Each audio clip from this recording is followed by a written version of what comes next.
havia indícios de que a maioria das salas de aula, o professor, pelo excesso de turmas, pelo excesso de trabalho e excesso de alunos nas turmas, vamos só lembrar que o Macron acaba de ganhar a eleição e ela anuncia que as salas de aula da França, escola particular ou pública, lembrando que quem quer fazer carreira de sucesso na França estuda em escola pública. Só estuda em escola particular quem não consegue acompanhar o rigor da escola pública, né? Mas o fato é que o Macron decide implantar salas de aula de menos de 20 alunos em toda a França. É a primeira medida dele de governo. Mas, voltando, o indício que a gente tinha é que, em função de excesso de alunos na sala de aula, excesso de turmas, jornada tripla, muitas vezes o professor dá aula numa rede pública, por exemplo, municipal de manhã, à tarde estadual e à noite ainda dá aula em faculdade, às vezes. Por causa disso, o professor não consegue atender e acompanhar todos os alunos das suas turmas. Ele não consegue nem mesmo conhecer todos. E aí a tendência dele é ele acabar tendo o foco do olhar dele naqueles que aparecem mais. Seja para o bem, seja para o mal. Ou seja, aqueles da primeira fila e aqueles do fundão. Esses são os que aparecem mais. E aí você tem 70% das turmas completamente abandonadas à sua própria sorte. Aparecem aqui e ali, num tipo de trabalho em grupo, aparecem numa pergunta, e assim por diante. Aparece na hora da avaliação, mas, com efeito, o professor não tem a atenção focada neles. A pandemia escancarou isso. Onde a minha equipe do Instituto Cultiva vem fazendo pesquisa, por exemplo, nós nesse momento estamos fazendo pesquisa com os professores de todos os institutos federais de Minas Gerais. Fizemos com todos dos institutos federais do Mato Grosso do Sul. E a gente acabou de acertar com o Sindiúti estadual que nós vamos fazer a mesma pesquisa em toda a rede estadual de ensino de Minas Gerais, através do Sindiúti. E talvez municipal também. Nós vamos acertar agora os detalhes, né, com a Denise, né, coordenadora do Sindiúti. Mas o fato é que onde nós estamos fazendo pesquisa, nós estamos realizando pesquisas no estado de São Paulo, a gente se depara com uma avaliação dos pais, dos alunos de ensino fundamental, dizendo que agora eles estão sendo ouvidos. É um paradoxo, né? Ou seja, exatamente agora que os alunos não estão tendo aula presencial, os pais estão sendo mais atendidos pela escola do que antes. Os pais estão agradecidos. Isso não significa que eles concordam com a aula remota. A maioria não concorda. Mas, mesmo assim, eles acham que agora houve uma aproximação. A escola está entrando em contato com eles através de grupos de WhatsApp. Os professores estão ligando quando não tem retorno das tarefas, dos para-casa, das atividades escolares dos seus alunos. Então, a primeira questão que eu acho que nós temos que ter claro é que, principalmente, nós do campo progressista, de uma concepção de educação para a construção da autonomia do educando, para o convívio social, para a educação como processo civilizatório, né, de respeito ao outro, que tem um caráter humanista. Então, nós temos que ficar preocupadíssimos, porque nós temos que voltar a ter foco no aluno e na sua família. A pandemia vem revelando isso. Eu vou dar só um dado aqui, para ficar mais claro o que eu estou querendo dizer. Segundo o IBGE, eles construíram agora, recentemente, antes do governo Bolsonaro, uma série histórica de alguns anos, só dedicada à educação. E essa série histórica revelou o seguinte: o principal fator de desempenho escolar no Brasil, independente da classe social, é a mãe. Por quê? Porque os pais praticamente não acompanham os filhos no processo educativo. Para que vocês tenham uma ideia, segundo o IBGE, as mães nunca dedicam menos do que 30% do seu tempo semanal, nunca menos, é daí para cima.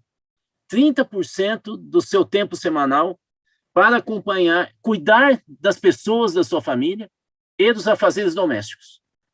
O homem nunca dedica mais do que 15%. A mulher, no piso, no menor tempo, é o dobro do teto dos homens. Obviamente que os homens não têm impacto na educação formal dos filhos. Tem impacto por causa da transferência, do papel do homem e tudo mais, mas não como educador, não como formador, no Brasil, mas as mulheres têm. Isso significa que se nós não tivermos contato com as mães, nós educadores, nós enxugamos gelo. E é isso que a pandemia está revelando para a gente. Bom, o que a pandemia está promovendo?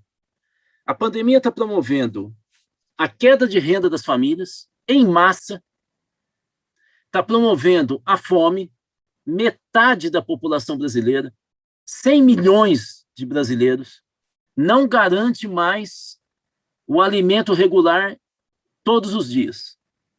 Eu não estou falando que está passando fome o tempo inteiro. Eu estou falando que não garante mais a segurança alimentar. Ele vive, a família dele, desses 100 milhões, esses 100 milhões vivem numa insegurança alimentar. Ele não consegue, a renda está caindo. Pesquisa de 3 semanas atrás revelou que 80% dos moradores de favela no Brasil tiveram queda abrupta de renda do início da pandemia, em março do ano passado, até o mês passado. Até fevereiro desse ano. Mais de 80%. Nós estamos vendo, por causa disso, além disso, as mortes, né? Quanto menor a renda no Brasil, e vamos lembrar que o Brasil é o 7º país do mundo no ranking de desigualdade social, o Brasil só perde para 6 países africanos que não são nem de longe ricos como o Brasil. O Brasil é a 12ª riqueza do mundo e é a 7ª sociedade mais desigual do mundo. Eu costumo dizer, se nós somos tão desiguais, mas somos pobres, já é um escândalo, mas a diferença não é tão grande. Mas se nós estamos entre os 12 países mais ricos, e o 7º em 200 países do mundo, e o 7º em desigualdade, significa que uma massa gigantesca da população brasileira vê todo dia seu filho não poder comer um danoninho, um sorvete, uma Coca-Cola que ele queira, e logo do outro lado da calçada, ele está vendo 2 meninos da mesma idade do seu filho jogando sanduíche na rua, ou falando, eu não queria esse sorvete, jogando. Essa disparidade não projeta um futuro esperançoso para a grande maioria da população. O que eu estou querendo dizer? Que a pandemia promoveu o aumento da desigualdade social e a grande maioria dos alunos de escola pública, nesse momento, se ele é adolescente, ele está trabalhando para ajudar os pais. E eu não vejo Secretaria Estadual de Educação ou municipal em lugar nenhum discutindo isso. Também significa que esses meninos, essas meninas, estão vendo seus avós morrendo, porque quem está sendo mais afetado de maneira fatal pela Covid no Brasil são os pobres e negros, que, aliás, tem uma convergência. No Brasil, por causa do racismo, eu não gosto nem de falar de racismo estrutural, porque assim fica muito acadêmico. Esse racismo cruel que nós temos no Brasil faz com que os negros raramente consigam ter uma vida, digamos, que lhe dê condições para fazer pelo menos o mínimo do que ele sonha, para ele e para sua família. Raramente ele consegue viver bem. Ele dizer, eu estou vivendo bem. Raramente. Ele vive à margem. À margem. Então, os nossos alunos estão começando a trabalhar, se eles são adolescentes. Dado que eu estou falando da pesquisa Juventude na Pandemia e Pandemia, que foi publicada em junho do ano passado, e foi uma pesquisa com 33 mil jovens de 15 a 29 anos. É a maior pesquisa já realizada no Brasil com adolescentes e jovens, solicitada, demandada pelo Conselho Nacional de Juventude. Esses jovens estão dizendo, na sua maioria, que estão tendo que trabalhar. As crianças estão vendo seus avós morrendo. Gente desesperado, pais trabalhando, pegando o ônibus, pegando o metrô, e ter que trabalhar. E eles ficando sozinhos em casa. Isso está destruindo as relações internas. E está criando o que um amigo meu ontem falou, nós não estamos vivendo a pandemia, nós estamos vivendo um pandemônio dentro de casa. Porque não tem futuro, o presente é esse escândalo, nós não temos governos, não há cuidado. A solidariedade, ela se faz de maneira tópica, ela não é estruturada, ela não é organizada. Então, são algumas entidades e pessoas que estão agindo em solidariedade para essas pessoas que estão perdendo a renda. E quando esses alunos voltarem para a aula presencial, nós vamos encontrar as famílias devastadas. Eu vou mostrar aqui para vocês, se vocês me permitem, uma frase de um... Vocês estão vendo o slide? Sim, Ruda. Então, veja só, o slide... Essa aqui é a fala de um dos alunos dessa pesquisa.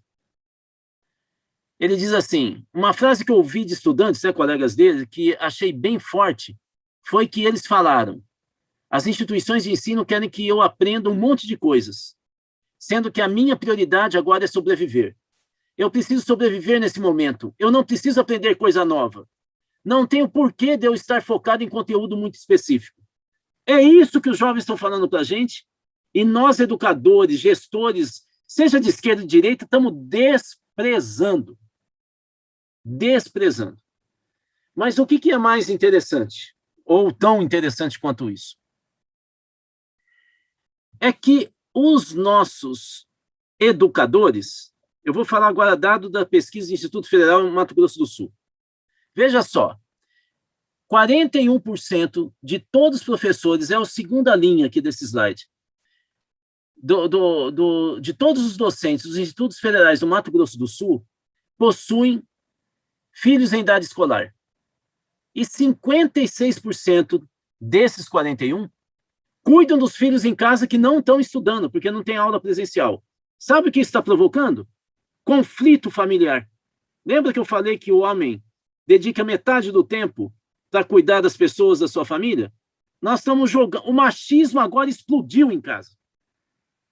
Os dois trabalhando, os dois no computador, se são professores, mas um tem que fazer comida, lavar o banheiro, e o outro tem que preparar a aula. E os filhos deles, que estudam em outra escola, estão vendo esse conflito em casa. Nós, educadores, estamos discutindo isso? Não estamos. Nós não estamos. Então, o que eu queria dizer para vocês nesse primeiro item é: a pandemia revelou a falta de contato que nós tínhamos durante antes da pandemia, e agora a pandemia está revelando. Em segundo lugar, está promovendo a fome, o conflito na família, a perda de perspectiva e a angústia. Só para que vocês tenham clareza dessa pesquisa que eu acabei de falar, da juventude e pandemia, 33 mil jovens de 15 a 29 anos. 30% dos alunos pesquisados disseram que não vão voltar mais para a escola quando voltar a aula presencial. Ou porque eles têm que ajudar a família trabalhando. 30%, gente. Ou porque na hora que eles mais precisavam da escola para ter apoio emocional, aquela fala que vocês viram no primeiro slide que eu mostrei, a escola não quis nem saber deles e só ficava falando do IDEB e do Enem e não falava da vida deles. Acho que já começo a deixar um pouco claro o que está acontecendo no Brasil. A pandemia escancarou que nós, educadores humanistas, perdemos a disputa de valores entre educadores e entre gestores da educação. A concepção hegemônica da educação hoje no Brasil, incluindo a esquerda, é uma concepção produtivista em que mais importante do que acompanhar o aluno e a sua família é elevar o IDEB, promover o Enem e o ENAD. E quem promoveu isso foi o Haddad.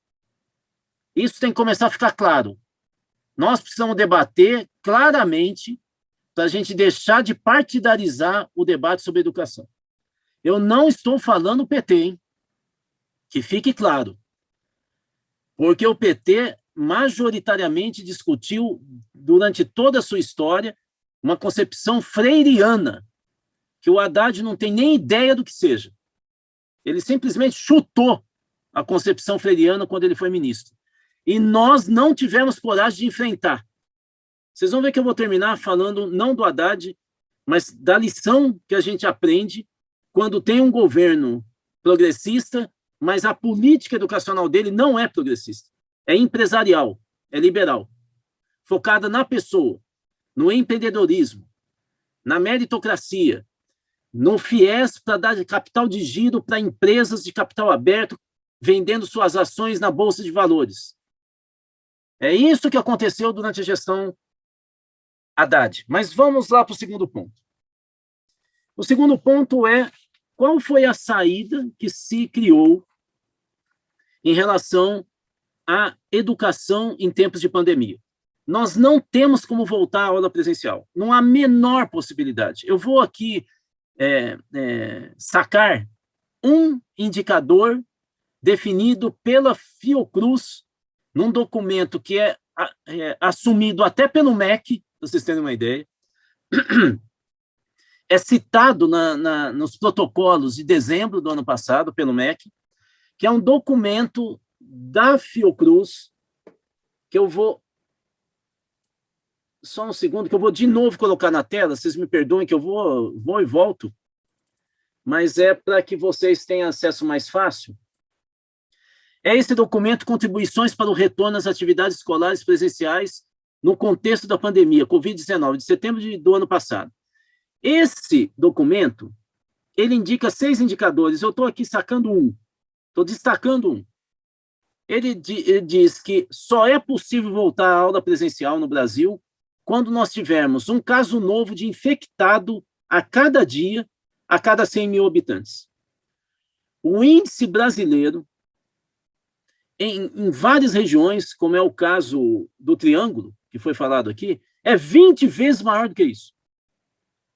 Não há a menor possibilidade da gente voltar à aula presencial.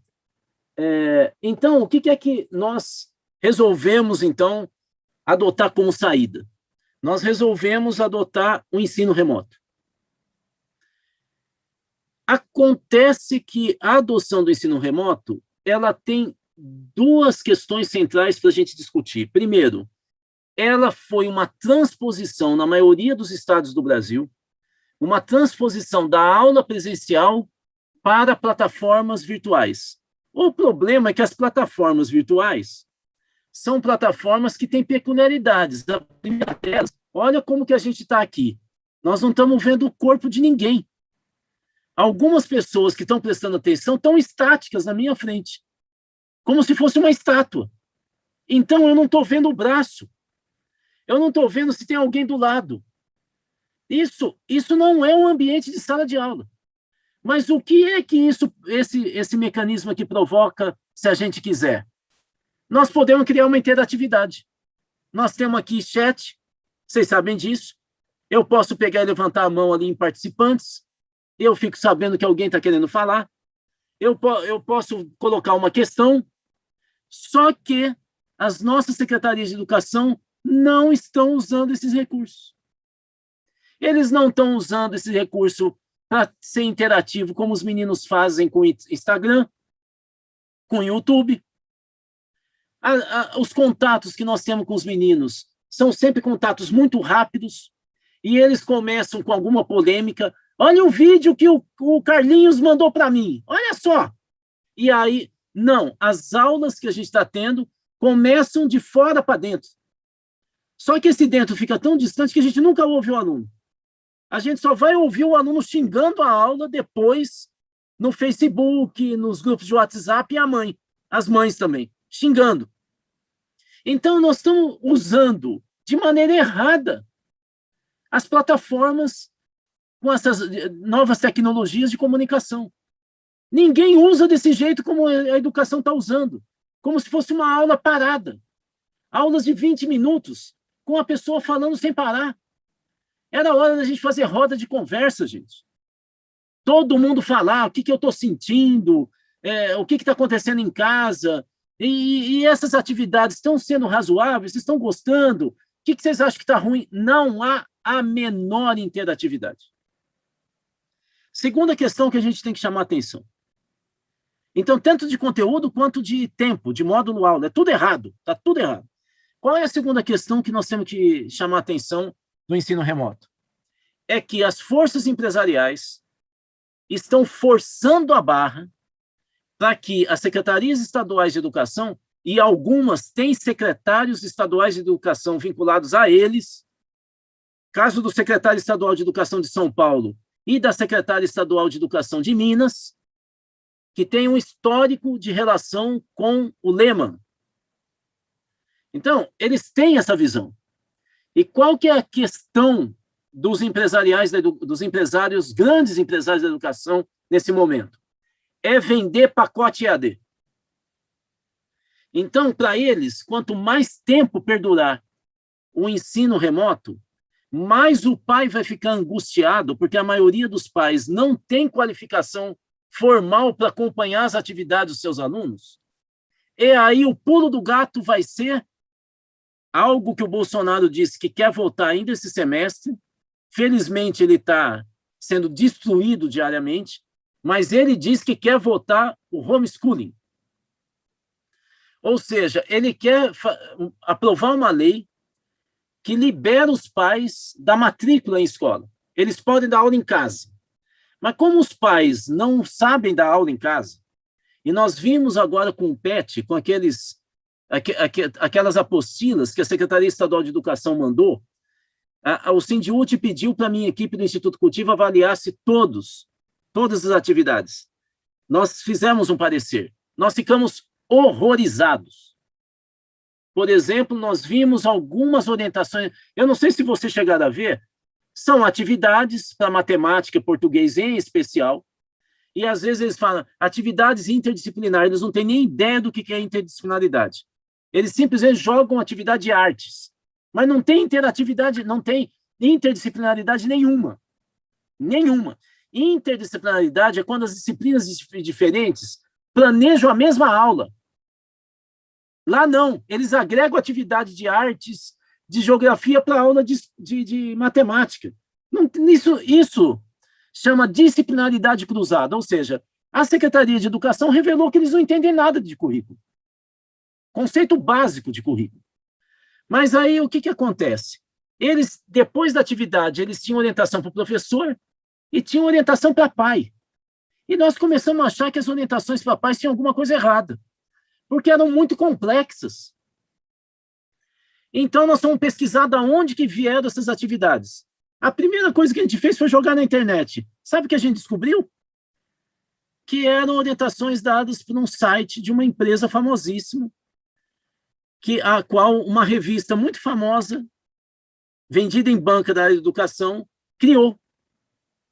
São aulas que você acessa, feita por essa revista, por esse site. Acontece que quando você vai ver as orientações que a Secretaria Estadual de Educação de Minas deu para os pais, e você vai no site original onde estavam essas atividades, você percebe que essa orientação é para professor, não era para pai, originalmente. Entenderam, gente? O descuido, o desespero das secretarias. Eu tinha que enfiar algo para falar que eu me mexi. e nem teve cuidado pedagógico. Nenhum. Isso faz com que os pais se desesperem. Porque você dá uma orientação que é para professor, para um pai, é a mesma coisa que você começar a explicar como é que você faz o cálculo para administrar um remédio para o seu filho, que você não sabe nem medir, em mililitros, assim, você não...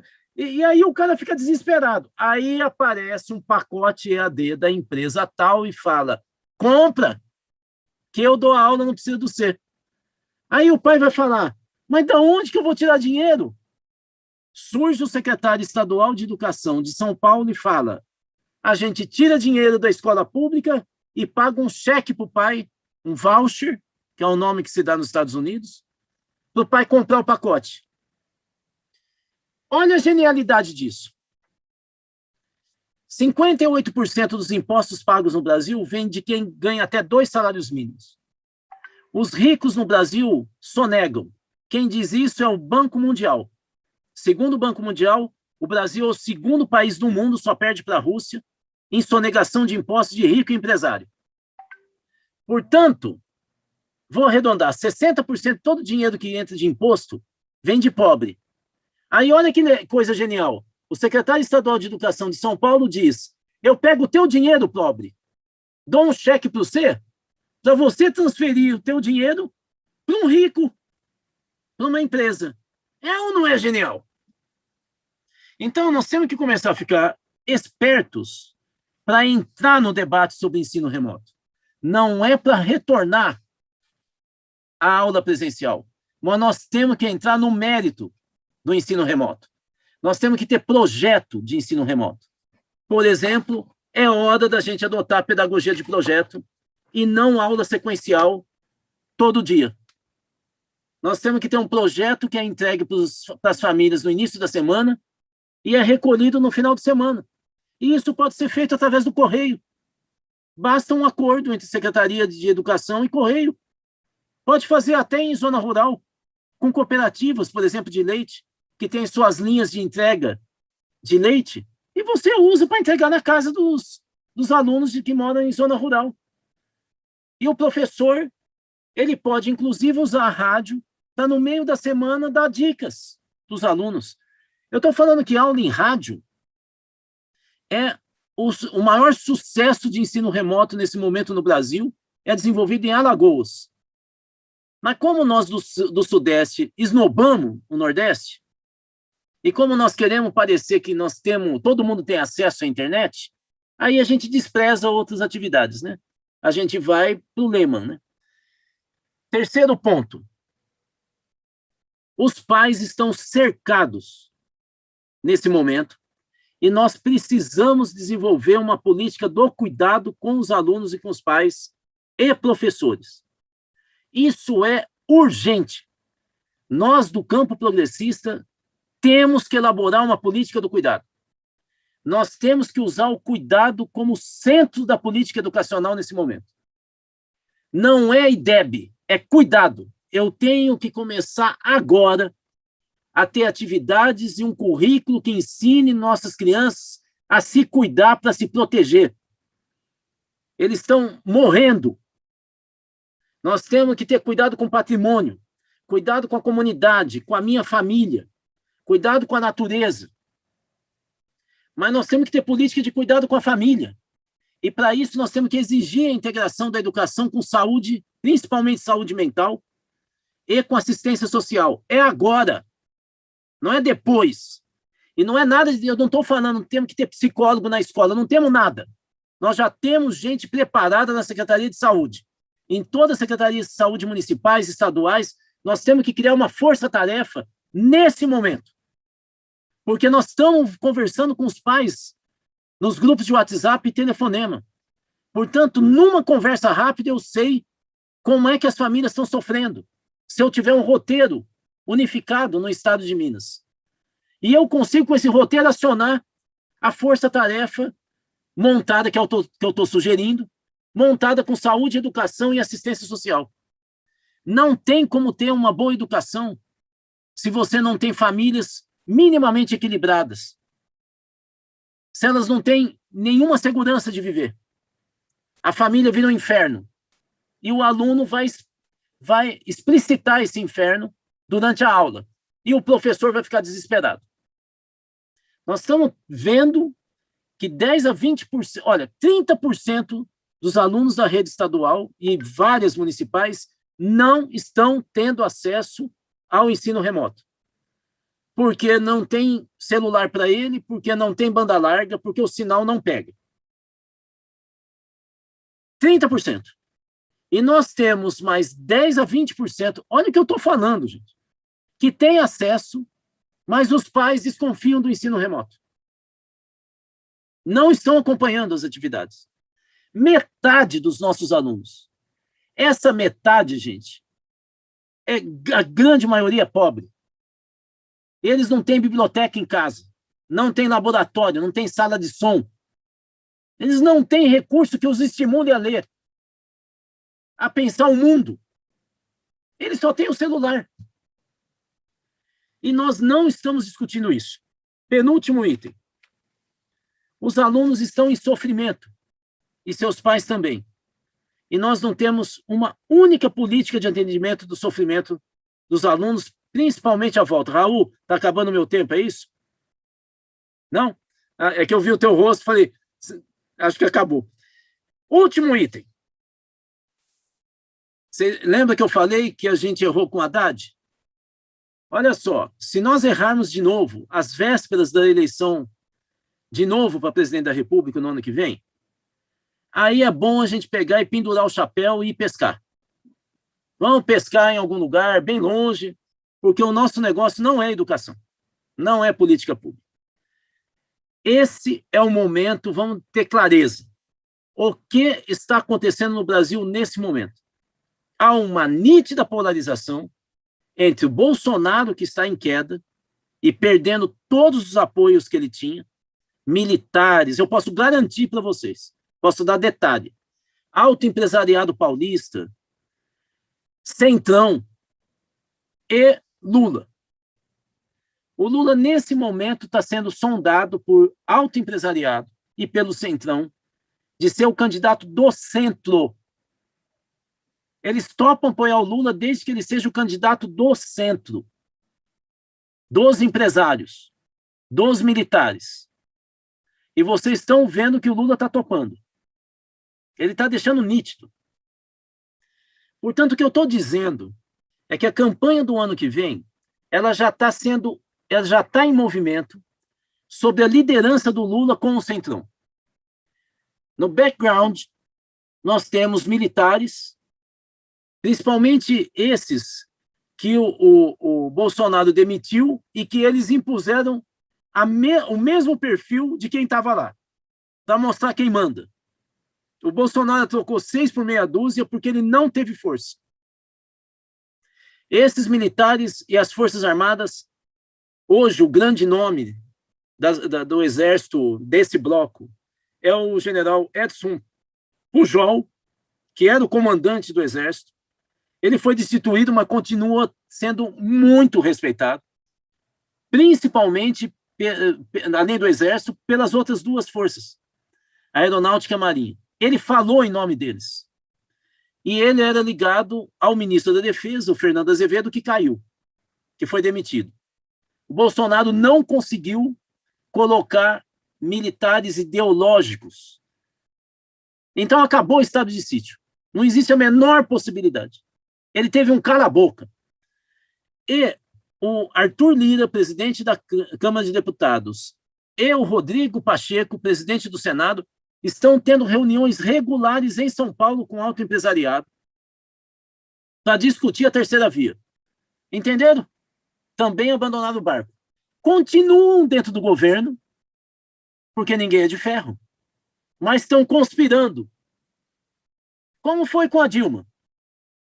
Eles têm medo de um impeachment, porque se tem um impeachment, pode ocorrer uma onda tão grande no Brasil de descrédito, que aí a candidatura Lula se autonomiza.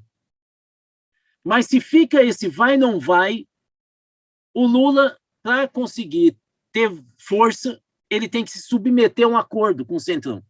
Entenderam, né? O jogo. O que é que é a nossa tarefa? A nossa tarefa não é ficar discutindo o acordo que já está em curso, é discutir o programa. É por aí que a gente entra. Se nós nos organizarmos para discutir o programa da educação no Brasil, a partir de 2023, não adianta o Lula fazer acordo, porque a hora que chegar um movimento fortíssimo, articulando sindicatos, articulando movimentos sociais, organização estudantil, secretários de educação municipais, deputados, na hora que a gente vier com essa força toda, conselhos municipais de educação, através da UNCM, que é nossa, é gente nossa, na hora que a gente conseguir articular isso, o Lula vai ter que ajoelhar, porque ele acha que esse bloco já está com ele. Então, como já está com ele vai mais ao centro. Mas se esse bloco começar a se rebelar, eu garanto que isso já está acontecendo no interior do PT. No interior do PT.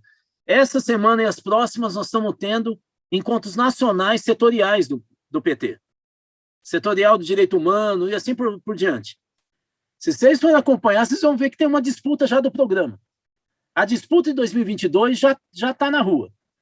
Mas nós, que não somos capa preta, nós temos que nos articular. Nós não podemos mais ficar, é o Lula, não é o Lula, eu vou chorar. O Lula agora é candidato, tem que parar com essa bobagem. Nós somos marmanjo. Eu, então, que tenho cabelo branco e barba branca, eu não posso me dar o direito, de jeito nenhum, de ficar falando de marmanjo. Ai, como ele é lindo, parece Papai Noel. Ah, um Luiz no fim do túnel. O que é isso, gente? Me respeita. Eu tenho 58 anos. Eu não vou ficar transformando minha vida num filminho de sessão da tarde. O meu compromisso é com os estudantes, com as famílias dos pobres. E principalmente dos negros. É isso que me importa. Porque se a gente der o máximo da gente para os negros pobres, a gente muda o país. A gente muda o país. Então, eu estou terminando aqui dizendo o seguinte. Nesse momento, o grande desafio nosso é reorganizar nossa visão sobre educação, ter uma leitura crítica sobre o que está acontecendo na pandemia, já começar a pensar a volta às aulas presenciais e elaborar as bases da educação do Brasil para 2023.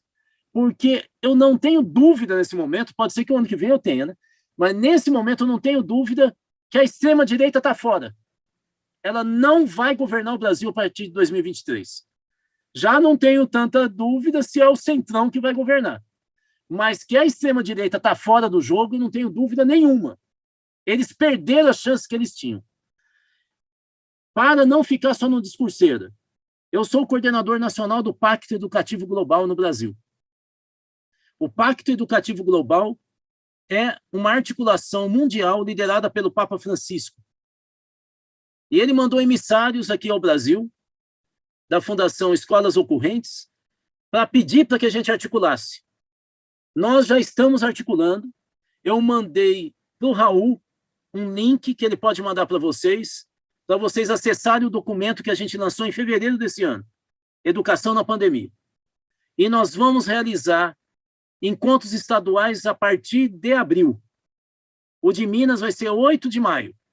O Sindiúti, o Simpro, a Comissão Justiça e Paz, quem mais? O mandato do Rogério Correia,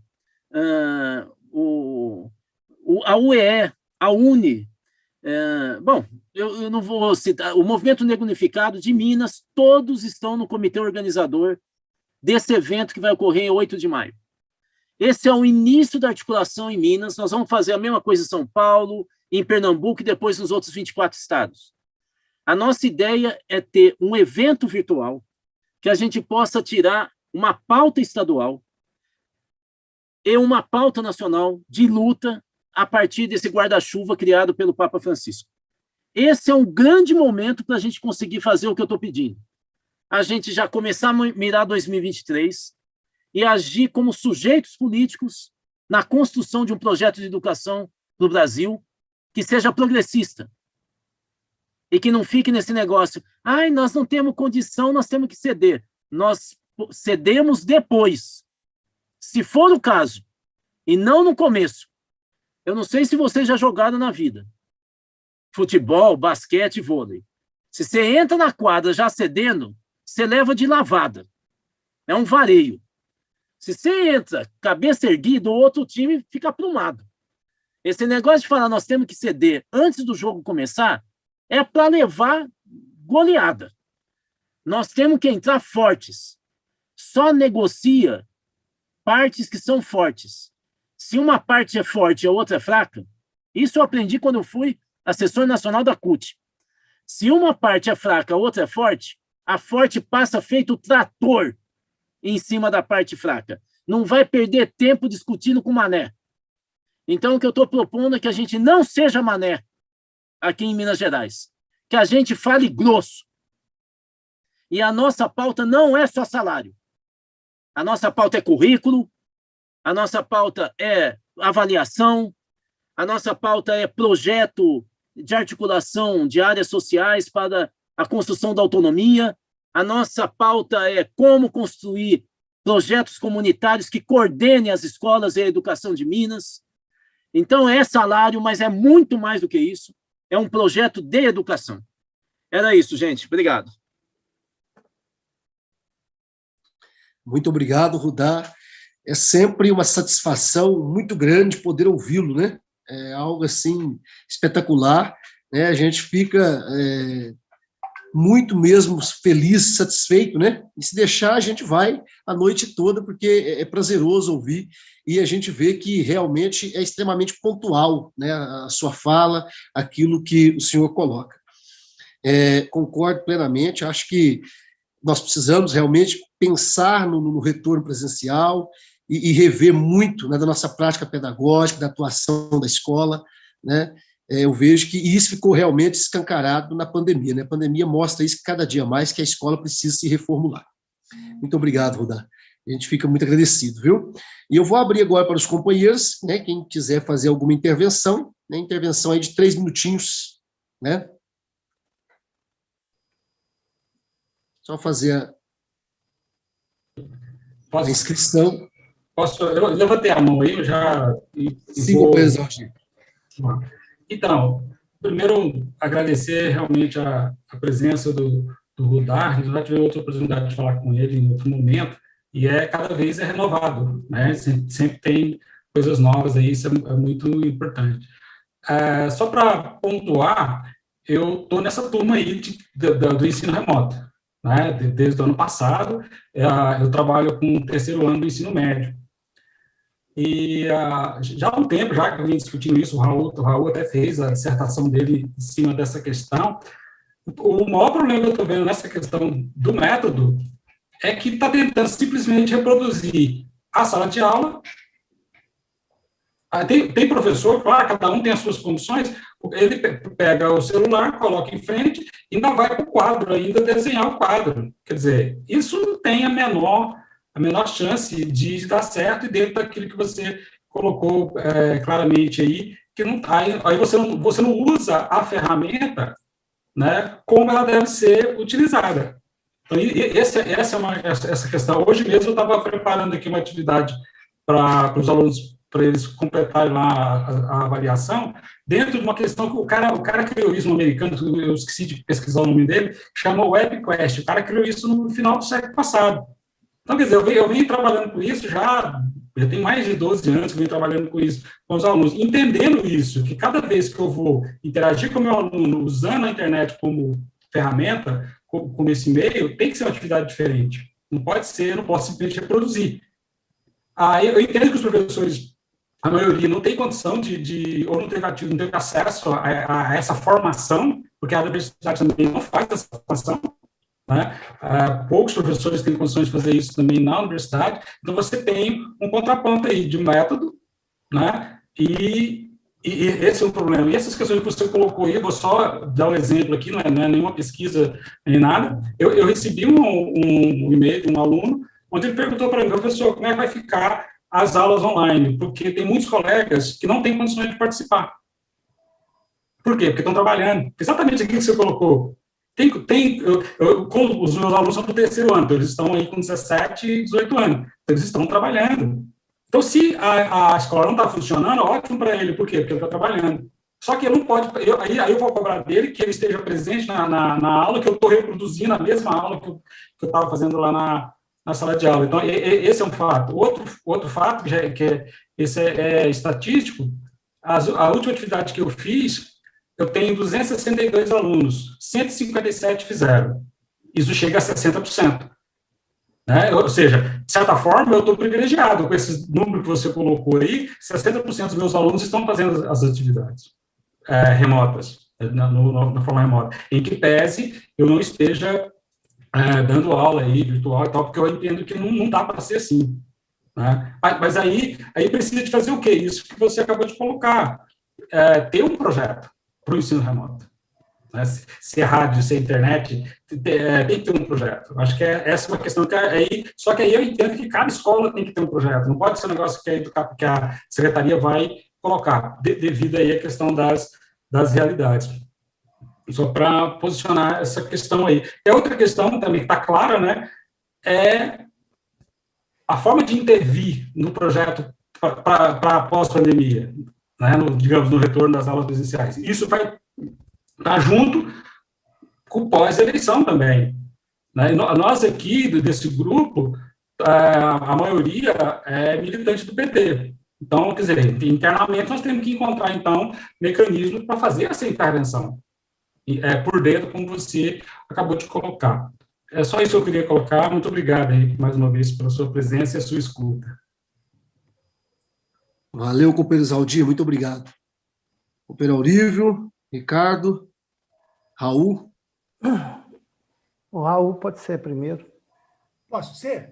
Claro. Primeiro, né, falar para todos que nós estamos precisando, né, de fazer crescer este canal. Né? É o canal, Rudá, nós colocamos que é uma ferramenta para a formação política e pedagógica. E você, vindo aqui, soma muito para a gente. Né? Hoje nós estamos gravando esta palestra do Rudá, estará no nosso canal e depois nós iremos também distribuir nas outras redes sociais, tanto no Facebook como nos grupos de WhatsApp. Aqui, participando, tem gente de Ubá, Belo Horizonte, Uberlândia, Uberaba, Bambuí, Diamantina, Patos de Minas, Prata, Ituiutaba, Araguari, e Ubá, e daí por diante. Mas eu queria colocar uma coisa, Rudá. Há uns 14 anos atrás, eu fiz o mestrado, como o professor Zaldir colocou, e o meu tema foi o WebQuest, né, como uma metodologia para o desenvolvimento das atividades interdisciplinares no contexto da educação da escola. E de lá, né, para cá, não evoluiu muito a questão da interdisciplinaridade, infelizmente. Né? Era um trabalho pioneiro no Brasil, quando eu fiz, só tinha um trabalho em Brasília e outro em Campinas, e depois eles desenvolveram aí por algumas cidades aqui em Uberlândia, em Campinas e em São Paulo. Mas o que eu queria dizer é o seguinte, né, que hoje a questão da educação, não temos mais uma discussão. Antigamente, alguns anos atrás, a gente até discutia projetos na escola, hoje acabou esse projeto, e a questão do ensino remoto aumentou assustadoramente o trabalho e a alienação do professor. Certo? Ele, agora, né, o que está por detrás desse trabalho remoto é a tentativa de algumas instituições particulares da educação, né, como é a nossa secretária aqui de Minas Gerais, que veio de um instituto da Fundação Lema, e também você disse que em São Paulo, que o decorrer desse controle dessas aulas remotas é vender a apostila para os nossos alunos. O governo Lula tinha criado o FNDL, né, do livro público. Todos os alunos tinham um livro didático. Eles vão acabar com isso daí, Rudá, para vender livros, para vender a apostila. Então, eu gostaria que você abordasse alguns temas, né? Por exemplo, da onde que veio esse controle remoto? Aliás, controle não, né? As aulas remotas, da onde que saiu? Segunda questão, né? a questão da pedagogia dos projetos. Como que nós trabalharíamos, no seu entendimento, a questão da pedagogia de projetos. Infelizmente, Rudá, eu queria falar que nós não sabemos votar. Grande parte dos nossos colegas que sofre com a gente, que faz a greve com a gente, que luta por aumento salarial, por melhores condições de trabalho, votaram no Zema. E agora nós temos uma oportunidade de reparar isso daí. Não que vai resolver, na eleição não vai resolver totalmente os nossos problemas, mas é um caminho para a gente para melhorar e amenizar isso daí. E, infelizmente, Rudá, não sei o que você está achando, o que a gente escuta nas cidades é esses acordos aí. Hoje, quem é contrário ao Bolsonaro é nosso aliado. E, na prática, não é isso, né? A gente vê agora que foi votado na Câmara Federal a PL 5955, que coloca o trabalho como a escola como atividade essencial, e a grande maioria dos deputados de Minas Gerais votaram favorável a isso daí. Com isso vai acabar a greve e outras coisas mais. E, para finalizar, Rudá, o governo Zema baixou um projeto que chama Mão Dadas, que visa municipalizar 380 escolas em 380 municípios de Minas Gerais. Este ano, do ano passado, de 2020 para 2021, desapareceram 39.340 contratos de designados do Estado. Olha o enxugamento da máquina, né? Então, como você vê esse processo de municipalização? Obrigado, Jadson. Obrigado, companheiro Raul. Companheiro Aurível. Bom, gostaria de fazer minha participação com o Rudá, às vezes colocando algumas posições que vão ser antagônicas à posição dele, mas isso é normal, natural. Rudá, eu tive a oportunidade de participar de todas as conferências de educação promovidas durante o governo Lula, e também na última, que já foi no governo Temer, se não me falha a memória, foi no governo Temer, a última Conferência Nacional de Educação. E eu participava de um tema básico, que é o financiamento da educação pública, principalmente Fundeb. E acabei ficando, por um tempo, participando do Conselho Estadual do Fundeb, e acabei até presidente daquele conselho até no mês de novembro do ano passado. E a gente percebia a dificuldade de se tratar esse tema, que é essencial, que é o financiamento, sem recursos. Você pode ter milhares de projetos. Se você não tem dinheiro, você não faz nada. E a gente tinha essa dificuldade porque ali estava representado todos os segmentos da sociedade. Escola privada, universidade pública, universidade privada. A gente tinha participação do Sistema S, que sempre queria uma fatia do recurso público para o Sistema S. Então, quando a gente governa, quando a gente tem que governar, a gente acaba tendo que negociar ou tratar com todos esses segmentos. Então, aqui eu não quero fazer uma defesa, mas eu sei a dificuldade, por exemplo, do Haddad enfrentar numa conferência em que um grupo louco queria agredi-lo dentro da Conferência Nacional de Educação, lá no local que é no local lá em Brasília, que eu agora não recordo o nome, que a gente estava fazendo a conferência. Então, eu sei que muita coisa poderia ter sido avançada. Agora, a gente tem que analisar também que quando a gente fala de um projeto em nível nacional, progressista, nós temos que lembrar que a educação no Brasil ela é estruturada a partir de um sistema em que você tem parte do governo federal, parte do governo estaduais e parte dos governos municipais. E aí você tem que respeitar esses entes da federação. Então, você não pode pensar num projeto progressista nacional se você não levar em consideração os governantes, seja o município ou o estado, que não pensam como você. Então, a gente tem que pensar num projeto, e aí eu concordo com você, num projeto que seja voltado direto para a população, direto para o estudante, para a sua educação integral. Por exemplo, na década de 60, 70, até na década de 80, 90, as escolas lutavam para ter uma quadra coberta. Primeiro é ter uma quadra, depois ter uma quadra coberta, para os meninos jogar uma bola. Isso já passou. Hoje nós precisamos pensar em projetos das cidades, em que as crianças e jovens tenham acesso a todos os esportes, pelo menos os olímpicos. Porque aquela história de a gente jogar bola na rua, isso já não é possível mais. Então, o Estado, através, a meu ver, da educação, tem que colocar esse projeto. Esse desenvolvimento físico, mental, social, coletivo, que o esporte proporciona às crianças e jovens, elas vão ter que ser colocadas a partir da escola, mas não na escola individualmente, mas num sistema que abarque pelo menos toda a cidade, ou regiões da cidade, quando as cidades forem muito grandes. Isso, a meu juízo, é fundamental. Isso é pouco falado. E não sou professor de educação física. Estou defendendo o meu lado, não. Estou defendendo uma educação que, através também do esporte, seja mais integral, integralizado e seja mais coletivo e desenvolvimentista para a criança e para os jovens. Assim como, por exemplo, as escolas, 96% das escolas estaduais de Minas, não tem sequer um laboratório. Eu sou professor de química, como é que você vai ensinar química sem um laboratório, sem você mostrar, pelo menos, que água quente e água fria não se misturam, ou água com densidades diferentes não se misturam? As pessoas não conseguem enxergar isso, basicamente, e as escolas não oferecem isso.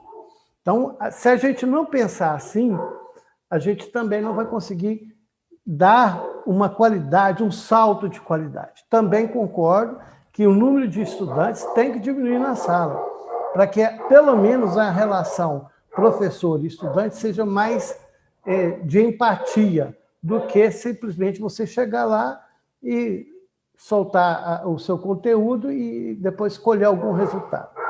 Mas eu queria colocar uma situação que é a seguinte: você falou muito bem, propriamente, sobre, na pandemia, o aumento da miséria, principalmente no Brasil. Um aumento significativo, e a gente percebe isso claramente, porque agora, de forma absurda, aqueles que patrocinam a miséria, patrocinaram o golpe, patrocinaram o fim dos programas sociais, eles agora arrotam a caridade como serem os donos da caridade. Então, vão distribuir cesta básica, vamos fazer campanha, né? É tão hipócrita, por exemplo, uma rede de televisão falar que abraça o Brasil, sendo que ela patrocinou o total desmanche da educação, do sistema social, e continua patrocinando. Mas ela quer abraçar o Brasil com o dinheiro do outro. Inclusive, o Lema disse que, se ela arrecadar, ele contribui com o dobro. É óbvio. Por que é óbvio? Porque o Brasil entrou, nesse período de pandemia, com 11 novos multibilionários na Forbes. Ou seja, no mundo, os multimilionários ficaram muito mais ricos ainda nesse ano e meio de pandemia. E no Brasil, 11 conseguiram entrar nesse rol de poucos, né, do planeta Terra. Então, a gente precisa entender também que essa é a realidade. Os ricos estão ficando mais ricos porque os pobres estão ficando mais pobres. Concordo com você que é aquela lógica de tirar dinheiro público para transferir para os ricos. Via educação, via, por exemplo, o projeto da privatização da água. Hoje, todo mundo aqui, o Raul tem em Uberlândia, o Jales em Araxá, né, sabe que a conta de água que chega na sua residência não é a conta de água. A gente fala assim, mas, na verdade, é o custo de levar a água até a torneira da sua casa, até a caixa d'água da sua casa. Com a privatização da água, não, querido. Você vai pagar o produto, a água, que ela vai deixar de ser um bem do povo e vai ser um bem de consumo, ou seja, um produto que alguém é dono e vai vender para você. Então, a gente precisa discutir isso de forma ampla. E aqui eu quero dar um dado, Rudá, que serve para você, que é um pesquisador. A maioria da população negra e pobre que está morrendo na pandemia, e idosa, na sua grande maioria, são os chefes de família. São aqueles que têm a renda estável, porque tem a aposentadoria, a pensão ou LOAS. Então, quando essa pessoa falece, ninguém fica... não há possibilidade da pessoa, daquela família, ficar recebendo. Porque, normalmente, essa pessoa já é uma pessoa que recebe uma pensão, ela não tem como transferir essa pensão para o próximo, ou alguém daquela família ficar recebendo. Então, além de tudo, quando perde esse avô, essa avó, principalmente avós, essas famílias perdem a principal fonte de renda daquela família. Não tem nenhum estudo sobre isso, mas é gigantesco o que está acontecendo na periferia das cidades. Precisaria fazer um estudo, uma pesquisa sobre isso, porque é um estudo profundo. As pessoas estão ficando mais pobres, desempregadas, e a única fonte de renda, que era a aposentadoria da avó, ou a pensão ou o LOAS, também será extinto, porque quando ela falece, isso se extingue automaticamente da família. E eu queria, de todas as considerações, fazer uma pergunta para você. É a seguinte. Sim, muito obrigado. A questão é, as escolas privadas, e a gente percebe isso aqui na região, elas estão com o mesmo problema das escolas públicas. Ou seja, elas não conseguem oferecer aos seus estudantes, aos seus matriculados, a condição de estudar, a condição de, apesar deles terem o aparelho, deles terem o computador, é um nível social diferente, mas eles não têm o interesse em ficar na frente do computador ouvindo alguém falar para ele. Ele prefere usar o computador ou o celular para fazer outras atividades que não assistir à aula. E a gente percebe isso claramente, dado que eu participei de uma reunião com o Sindicato dos Professores de Escolas Privadas, e lá foi informado que as escolas privadas tinham perdido, isso tem uns 20, um mês mais ou menos que eu fiz, eles tinham perdido 40% dos estudantes matriculados nas escolas privadas. 40%. Para onde foram os estudantes, a gente vai verificar se foi para a escola privada ou deixou de estudar. Mas, na verdade, é essa a realidade, e por isso a pressão deles para retorno da aula presencial, porque é a garantia deles vão tentar retomar esses estudantes que pagam a mensalidade. Muito obrigado, parabéns pela sua palestra. Obrigado, companheiro Aurível. Ricardo. Jales, você me permite? Sim, Raul. É o seguinte, está chegando muitas mensagens no chat, né? Helene falando que o governo trata a educação como despesa e não como investimento. O Luiz Antônio falando do autoritarismo na educação, que é a questão da escola sem partido também, que se discute. Uma professora de Ubá, o Rudá, disse que você retratou a realidade deles, lá do SESEC, de Ubá. Diamantina também. Acho que a educação infantil propicia maior interatividade e pedindo que você explique como que vai ser esse pacto, essa formulação de programa capitaneada pelo Papa Francisco. Tem 3 questões sobre isso daí, para você esclarecer, porque o pessoal quer saber como que pode participar. E, Jales, antes de você devolver para ele, seria bom que você falasse o que vocês farão aí amanhã na cidade de Araxá, em matéria de solidariedade para amenizar a miséria da população. Sim. Ricardo, vai querer fazer uma intervenção? Não, o que eu tenho para falar é bem rápido. É que eu fico, depois desse turbilhão de informações que passou aí do Isaldir, do Aurívio, Rudá dando essa palestra, né? A gente fica assim pensando na estrutura da educação. Eu lembro que a educação pública, antigamente, lá na época dos profissionais, grandes profissionais hoje das grandes cidades, hoje, né, médicos, advogados, professores das universidades, todos passaram por escola pública, né?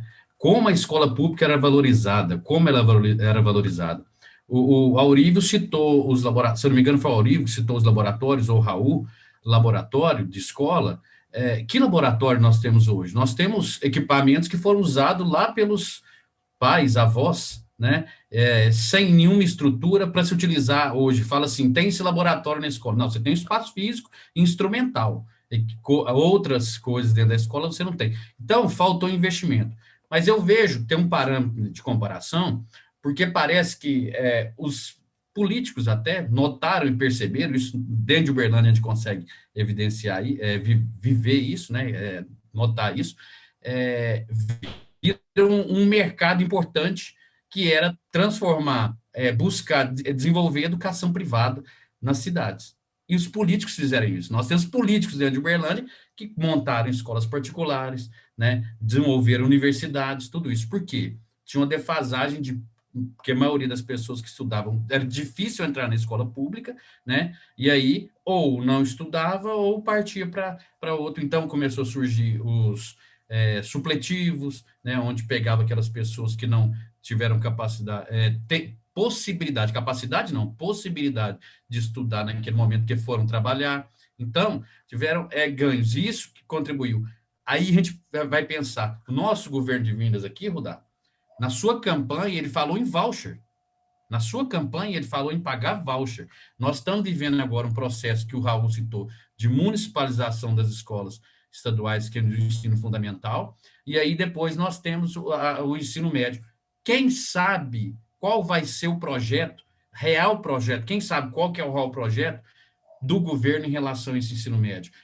Pode ser o voucher, certo? Pode se desenvolver a escola do ensino médio realmente nas escolas estaduais? Pode. Agora, tudo aí, a gente fica pensando, nos nossos secretários de educação anteriores, eram vinculados a instituições particulares. Pitágoras, Promove, não era? Era tudo ligado a instituições particulares. O que nós vivemos hoje? As instituições particulares ainda continuam ligadas às nossas secretarias, mandando ainda, tentando dominar a educação. Então, nós temos que ter um projeto muito bem montado para estruturar a nova escola que a gente tem que ter. Porque nós não temos liberdade, nós não temos autonomia. O professor não tem autonomia. O professor hoje está esgotado. Tanto das escolas particulares, porque tem a pressão do financeiro, né, e das escolas públicas tem que mostrar resultado para o Estado, para ele fazer divulgação de campanha, tudo isso. Então, é mais ou menos isso que eu queria falar. Um abraço para todo mundo, muito obrigado, abração. Muito obrigado, Ricardo. Eu quero até fazer também aproveitar nessa questão, né, você disse, Rudá, que está nessa ação, né, capitaneada pelo Santo Padre, o Papa Francisco, e aproveitando, né, o Raul comentou, né, nós, dentro dessa questão também que você colocou, realmente, né, mais pessoas estão passando fome no nosso país, mais pessoas entrou aí, né, está vivendo esse momento triste, né, difícil, mais pessoas passou aí a passar fome, né. O Brasil tinha saído do mapa da fome, agora voltou com todo vapor, né, e a gente está vendo na pandemia aí escancarada aí o número de pessoas famintas.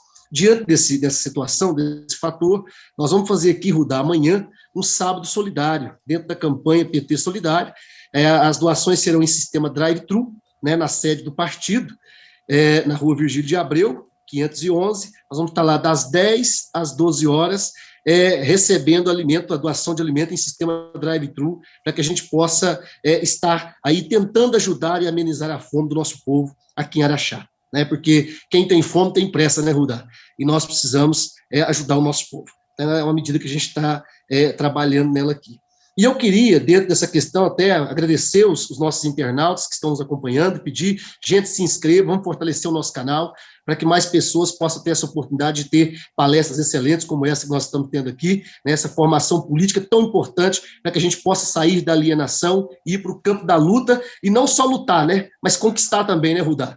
Então, inclusive, diante disso, eu quero fazer um questionamento de que maneira, como está sendo pensada essa formatação dessa frente de luta, né, para a gente construir esse projeto, e eu acho que a gente tinha que ter ser ousado, né, colocar na mesa também, quando for dialogar, né, com o nome, o postulante do cargo da República, espero que seja o presidente Lula, colocar na mesa também dizendo o seguinte: por que não os educadores apontar o ministro da Educação? Né? O que você acha dessa ideia? Eu acho que o ministro da Educação tinha que sair do nosso meio, alguém que entende a nossa luta, que sabe o que nós queremos e o que precisa ser feito no Brasil. O que o senhor acha disso? Está com a palavra, companheiro.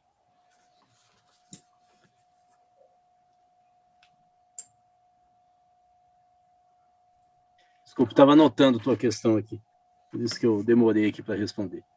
Bom, vamos por parte aqui. O Isaldir, que ele colocou, ele sabe que eu concordo, então, assim, eu vou me deter um pouco nas questões que o Raul levantou. Quando ele pega e diz o projeto que está em curso com o ensino remoto é um projeto de alienação do professor, eu concordo plenamente, vou dar um passinho a mais. Primeiro é que todo teletrabalho, independente se for educação ou não, o resultado está sendo a divisão da categoria. Porque quando você trabalha no mesmo local e você vê outras pessoas na mesma condição que você, respeitando os mesmos horários, as mesmas metas, o mesmo comando, as mesmas broncas, as mesmas planilhas que você tem que elaborar, isso cria uma identidade da categoria. E é um passo para criar a identidade de classe. Quer dizer, a identidade de classe é um pouco mais complexa para se formar, porque você tem várias inserções no mercado de trabalho, para você abstrair e falar, não, todos nós não mandamos, nós somos um pau mandado, até você... Mas no século XXI, a característica do mercado de trabalho é a fragmentação e a descontinuidade. Vocês veem que a reforma trabalhista do governo, votada durante o governo Temer, ela tem como um dos seus objetivos fragmentar completamente o processo de negociação das condições de trabalho, né? E destruir a capacidade do sindicato ser o sujeito coletivo que representa as pessoas na mesma condição de trabalho. Então, a primeira coisa que eu queria dizer é que a identidade está se pulverizando. Como é que os Estados Unidos começam a resolver isso? Começam. Eu venho estudando muito isso, porque eu sou consultor de muitos sindicatos, né? Uma das saídas que os Estados Unidos vem criando ultimamente é criar no mesmo sindicato organizações, em primeiro lugar, no local de moradia. Não é no local de trabalho, é no local de moradia. Olha que interessante. Formando pequenas redes. Agora, na pandemia, imagino que eles estão formando grupos de WhatsApp. A segunda característica é que eles estão criando organizações por etnia. Dentro do mesmo sindicato, você tem diretorias que trabalham só com latino-americanos, só com chineses, só com afro-americanos. Então, isso é muito interessante, porque quando a categoria se estilhaça, veja o caso, por exemplo, dos trabalhadores de aplicativo. Onde é que a gente reúne com eles? Na rua. Eles juntam as motos na rua, quando dá. E como é que eles fazem para convocar? Pelo celular. Então, é muito importante a gente entender que o mercado de trabalho mudou e não dá mais para a gente ficar olhando no retrovisor. Ah, como é que era antes? Não é mais. Eu tive um encontro com o Lula aqui em Belo Horizonte no início do ano passado. Ele pediu para ver aqui em Belo Horizonte, quando ainda a gente podia se reunir presencialmente, ele pediu para ter um contato com 30 intelectuais de Minas e eu, sei lá o que aconteceu, que eu fui convidado, aí eu fui lá. E aí, a primeira fala do Lula para nós foi: vocês podem me explicar o que é esse trabalhador empreendedor? Porque na minha época eu falava peão. Depois, quando eu era dirigente de sindicato, eu já não podia falar peão, porque se eu falasse eu apanhava. Aí era trabalhador. Era trabalhador metalúrgico, era trabalhador até da saúde. Não falava médico, falava trabalhador da saúde. Hoje é um tal de empreendedor. É o jeito do Lula, vocês sabem como que é, super antenado, falar. Ele, na verdade, está falando: filhos, vocês que recebem para ficar fazendo pesquisa, me fala aí o que aconteceu no mercado de trabalho. Por onde eu vou? Na verdade, ele já tinha respostas. mas ele queria ouvir mais, né? Então, ele já sacou que os sindicatos, do jeito que estão, eles vão virar uma confraria de dirigentes. Porque o mercado de trabalho se estilhaçou e os sindicatos ainda são verticalizados, então eles não conseguem permear os novos locais e condições de trabalho. Além do que, vem a cultura da meritocracia nas categorias de classe média e o tal do empreendedorismo para o cara que perdeu o emprego. Não, faz um cursinho aqui e aí você vai ser empreendedor. Mas ninguém fala do fracasso, né? E aí o fracasso fica pessoal, né? Não tem mais a leitura do sistema, né? Então, eu acho muito importante, e quando o Raul fala, e como é que a gente faz com a história da pedagogia de projetos?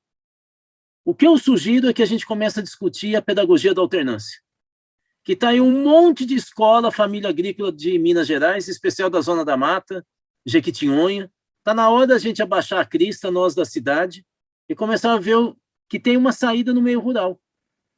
A gente só fica falando, não, mas como lá na Suíça, bicho, a Suíça não vai resolver o problema do brasileiro. Mas o brasileiro está conseguindo ter algumas... Então, o que é a pedagogia da alternância? É um projeto curricular em que você divide o programa de estudo em pesquisa em casa e aplicação das teorias que você estuda na escola, na tua casa, como melhorar a produção dos pais, como melhorar a organização na casa. E o outro momento é o momento em que você analisa a pesquisa que se aplicou na sua casa e na sua comunidade e estuda os problemas da tua família para levar a solução. O ensino começa a ter um foco que é o presente e é a família e a comunidade, não é só o IDEB. Não é que está todo mundo esquecendo a carreira, mas você está falando do presente. Eu estudo para quê? Se tem olha, um dia, vocês podem não acreditar, eu fui criança. E eu perguntava para o professor, mas para que eu estou estudando isso? Quase sempre era uma cara sei lá, de mané, olhava para mim sem saber direito e falava, você vai ver no futuro, quando você estiver na faculdade, vai tomar banho. Isso não é resposta para uma criança. Imagina, eu tinha 7 anos, ele estava falando quando eu tivesse 18, mas 18 para mim era velho. O cara já podia ser Papai Noel. Vocês imaginam, isso não é resposta para uma criança. E por que ele fazia isso? Porque ele não sabia responder. Ele não tem ideia. A pedagogia da alternância dá esse sentido. Porque você fala, por que eu estou estudando isso? Ué, porque você trouxe uma pesquisa lá da tua casa, da tua comunidade, e tem esse problema, lembra que você falou? E nós estamos estudando agora biologia para resolver esse problema do lixão, para resolver esse problema da doença, sei lá, da mosca do estábulo que está diminuindo a produção de leite. Isso é pedagogia de projeto, mas com foco na sociedade. Porque tem escola também que pega a tal da pedagogia de projeto e vai assim, vamos estudar borboleta. Aí você fala, mas por quê? Ah, porque apareceu na sala de aula. Vai tomar banho, bicho. É só porque apareceu?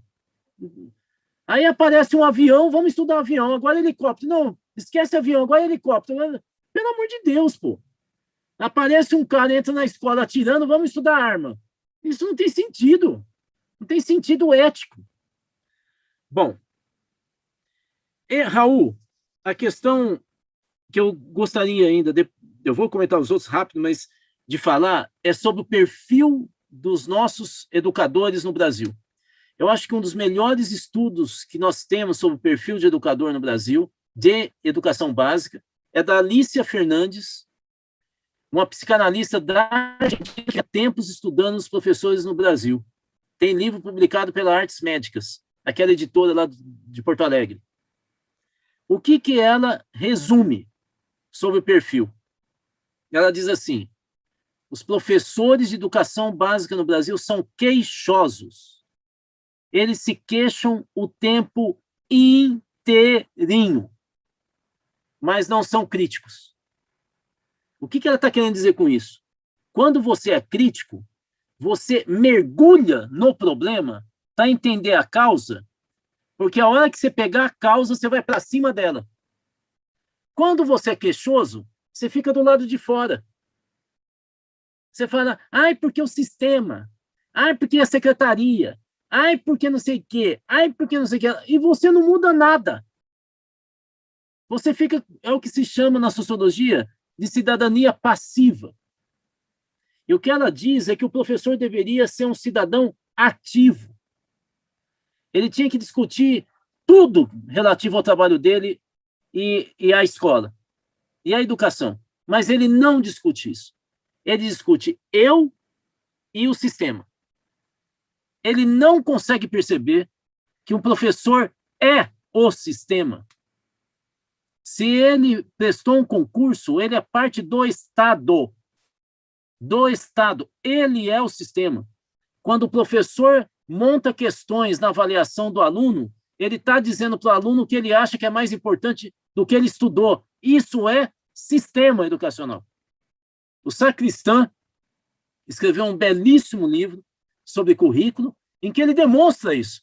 Ele fala, um currículo, ele se desenvolve em 7 etapas, 7 dimensões, e uma delas é na sala de aula. Uma é a legislação geral, as políticas gerais de currículo, como é o BNCC, depois vem os livros didáticos que fazem uma espécie de equação estética e escolhe o que é mais importante, vai indo, chega na sala de aula. A sala de aula faz parte do sistema educacional brasileiro. Mas os professores são queixosos. Está na hora dos sindicatos parar de ser paternalistas com a sua base. Tem que exigir um pouco mais. Tem que criar problema. Eu vou explicar um pouquinho o que é esse problema. Sobre mãos dadas. Raul, nós do Instituto Cultiva, nós somos consultores do Sindiúti há 10 anos. Pediram para a gente elaborar um parecer que complemente ou que seja paralelo ao parecer desse processo dos mãos dadas, que o DIEESE elaborou para o Sindiúti. Então, nós estamos elaborando um parecer do ponto de vista pedagógico, técnico, impacto sobre a carreira, enquanto o DIEESE tem um belíssimo estudo, já está pronto. Eu imagino que se não divulgou, o Sindiúti vai divulgar agora. Um belíssimo estudo sobre impacto financeiro. A primeira coisa que a gente precisa entender é que a lei federal diz que ensino fundamental é do município, é da alçada do município. Nós é que ficamos fazendo joguinho de cena, é o jeitinho brasileiro, e a gente finge, mais ou menos, a gente finge. Agora, nós abrimos espaço e o governo estadual, sem dinheiro, resolveu jogar de uma vez por todas. Vai arrebentar com tudo. O que menos vai ganhar com isso vai ser o aluno. Então, nós precisamos denunciar rápido isso. Qualquer processo de mudança de responsabilidade entre os entes tem um processo de transição. Se vocês quiserem estudar como que foi a transição de várias políticas públicas do Brasil, saúde e assim por diante, estudem, procurem na internet a Marta Arrete. Marta, Arretche, Arrete. Ela é uma das maiores especialistas nesse tipo de estudo. Vocês vão ver que tem que ter uma transição longa. Você não pode falar, agora vai, pega a escola aí. Tem que ter recurso. Então, eu vou, aqui, se você me permite, eu mando parecer a semana que vem, depois que o Sindiúti autorizar. Porque eles que demandaram, aí fica muito chato eu adiantar algo que eu nem entreguei para eles ainda. A minha equipe, né? Aurívio, a questão é o seguinte, nós tínhamos hegemonia cultural desde os anos 50. A esquerda tinha. Anos 50, 60, durante a ditadura militar, 80, 90, entre esse século, a esquerda ganha o governo e perde a hegemonia. Isso aí é um paradoxo sério para nós, hein? Olha, Na ditadura, você ia falar de música, claro, você falava Roberto Carlos. Mas o Roberto Carlos falou debaixo dos caracóis, dos cabelos do Caetano Veloso, que estava preso. Você falava de Chico Buarque, Gilberto Gil, Caetano Veloso, campo da esquerda. Teatro era só dramaturgo comunista, do Partido Comunista. Você ia para a universidade, os principais autores, todos de esquerda. Todos. Você ia para a CNBB, era a teologia da libertação. Até na ditadura, a hegemonia cultural era da esquerda. Bastou ganhar o governo e começar com esse discursinho que a correlação de forças era desfavorável, que aconteceram duas coisas. Nós começamos a perder a hegemonia cultural do Brasil. Valor, eu estou falando de valor. Valor. E começamos a ganhar eleição atrás de eleição. Tem alguma coisa errada nessa história. Se a correlação de forças é tão ruim e se ganha 4 eleições seguidas, na 5ª eleição vai para o segundo turno. E a 6ª, que vai ser agora, o candidato que está na frente é justamente aquele que ganhou em 2002, mas que raio de correlação de força é essa?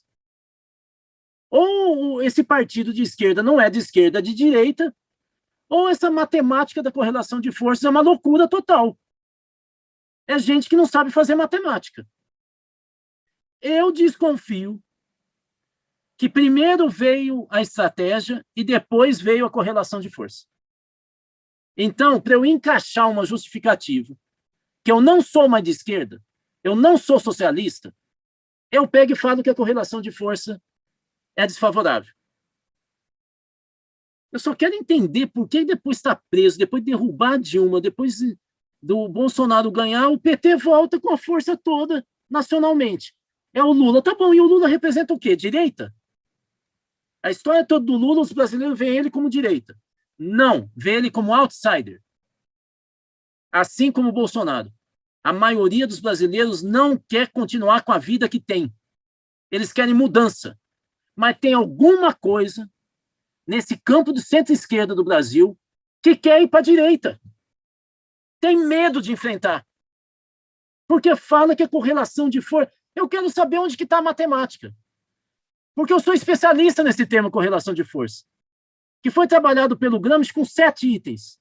Eu quero saber qual é o profissionalismo de quem fica falando essa porcaria de conceito de correlação de força para chegar sempre à conclusão que a direita é mais forte. Eu acho que tem um objetivo político por trás disso, que é calar a boca das lutas sociais no Brasil. É implantar um sistema paternalista que consiga ser o canal de escuta dos pobres e marginalizados para criar política compensatória e criar uma paz na sociedade a partir de um pacto de desenvolvimento com os empresários. Eu tenho dúvidas se não é isso. Porque não é possível. O PT está sempre lá em cima. E sempre os petistas falam que está lá embaixo. Tem alguma coisa, a maior bancada federal da Câmara. Tem alguma coisa muito errada nessa história. Aí vocês falam assim, não, mas perdeu o prefeito. Então vai ver um monte de prefeito que está no PSD e vai descobrir, ou no PROS, vai descobrir que veio do PT ou do PDT. Eu conheço. Se vocês quiserem, eu falo. Inclusive, nessas cidades, quando eu vou conversar com eles, eles falam, bom, Rudá, você sabe que eu estou no BDT, mas eu sou PT, né? Você sabe disso. É que estava uma conjuntura desfavorável no município, então não é verdade que o PT sumiu do mapa e que os eleitores não querem saber do PT. Quem não quis saber do PT, como era do passado, foram os petistas.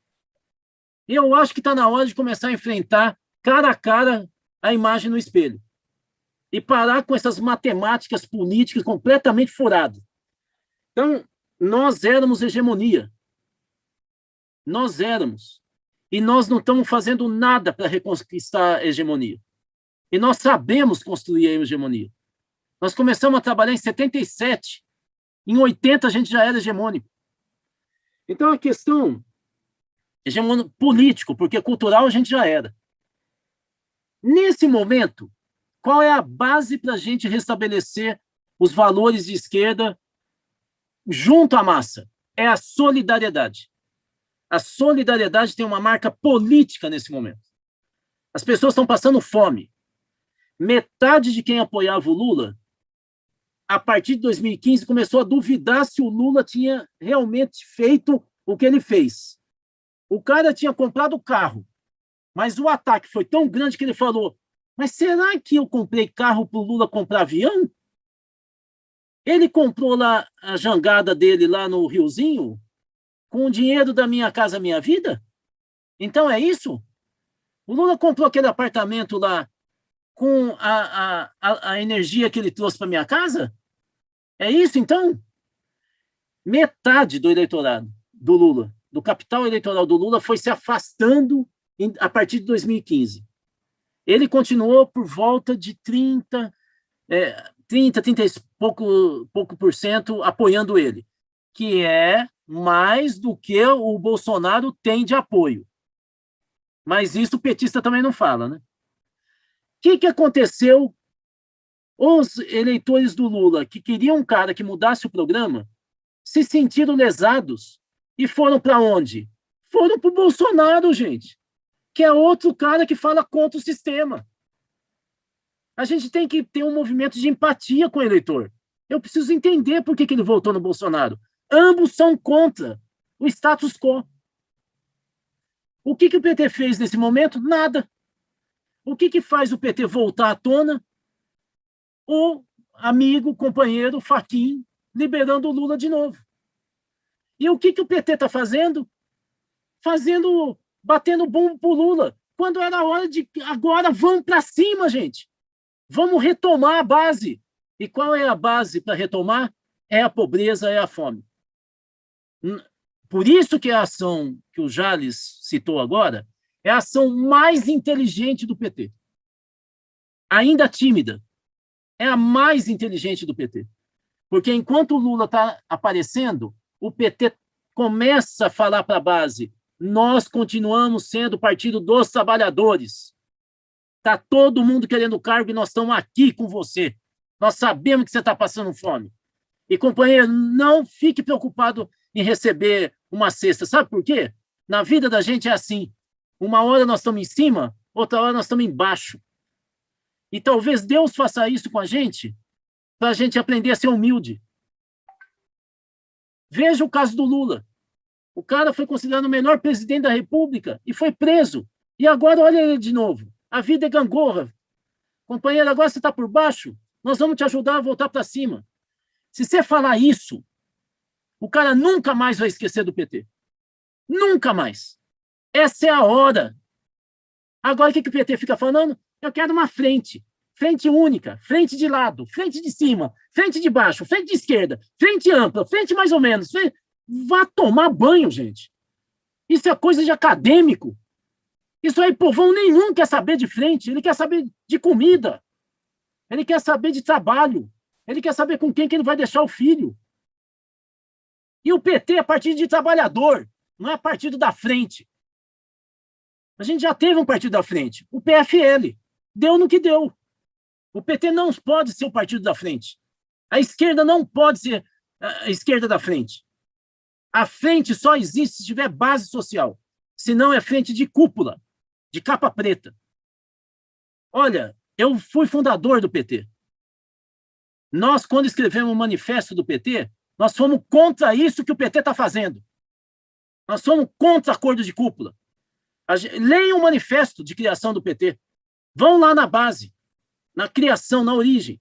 Vocês vão ver que era contra o populismo trabalhista e contra o mundo soviético.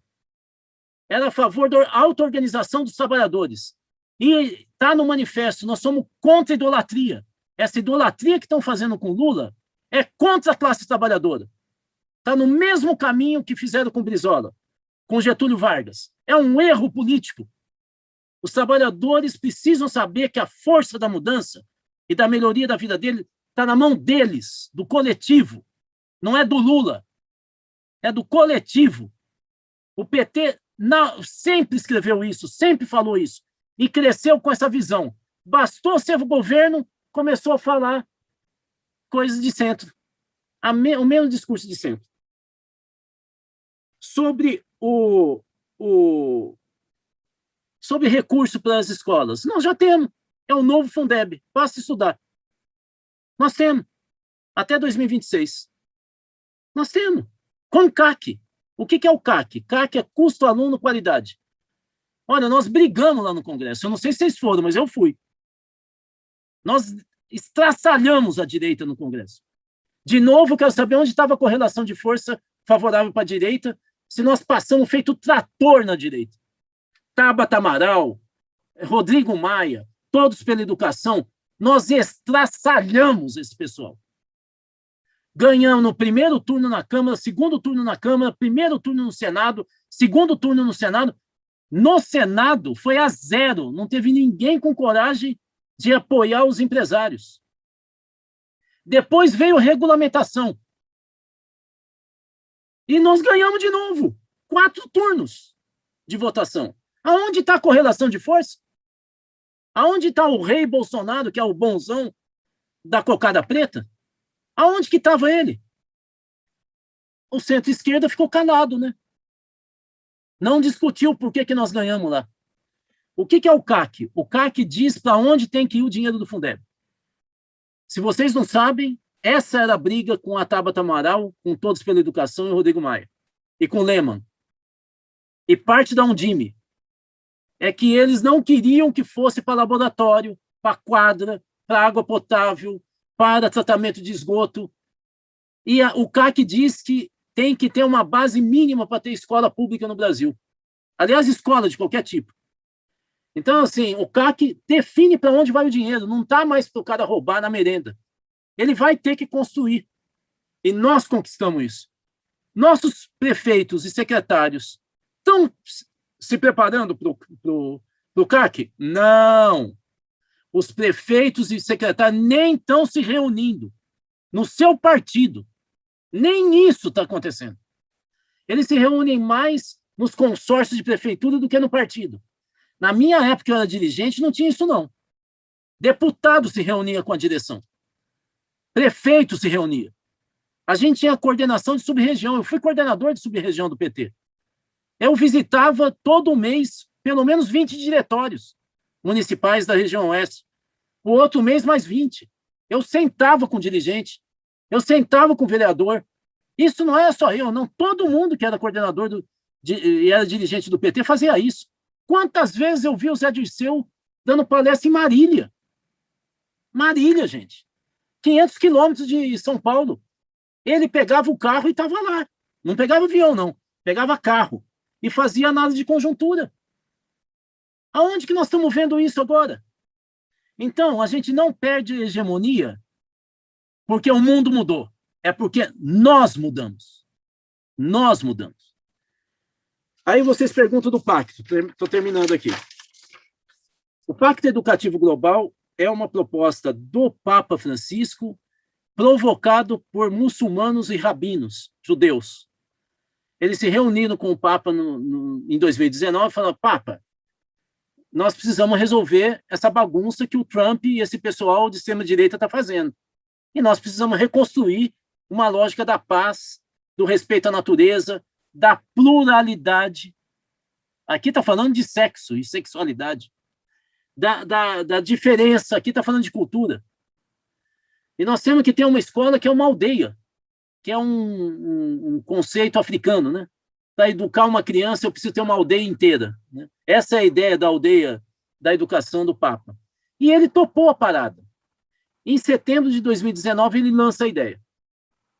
E aí ele cria 2 estruturas. Uma estrutura de comando do pacto eclesial, que, no caso, é uma estrutura do Vaticano e, aqui no Brasil, da CNBB. E ele criou uma segunda estrutura que não é católica. É sindical, política, militância, tal, que é liderada mundialmente pela Fundação Escolas Ocorrentes, que a sede é no país dele, Argentina, e aqui no Brasil é a Articulação Brasileira do Pacto Educativo Global, ABPEG. Nós constituímos, desde 2019, a estrutura. Em 2020, fizemos um evento nacional com 60 entidades. Então, tá, Confederação Nacional dos Trabalhadores de Educação, União Nacional de Conselhos Municipais de Educação, Movimento Pedagógico Hip Hop, Instituto Paulo Freire, a Articulação de Educação Popular na América Latina e Caribe, o Instituto Cultivo que eu dirijo, bom, sindicatos de tudo quanto é lugar, Movimento Negro Unificado, são 60 entidades do país inteiro.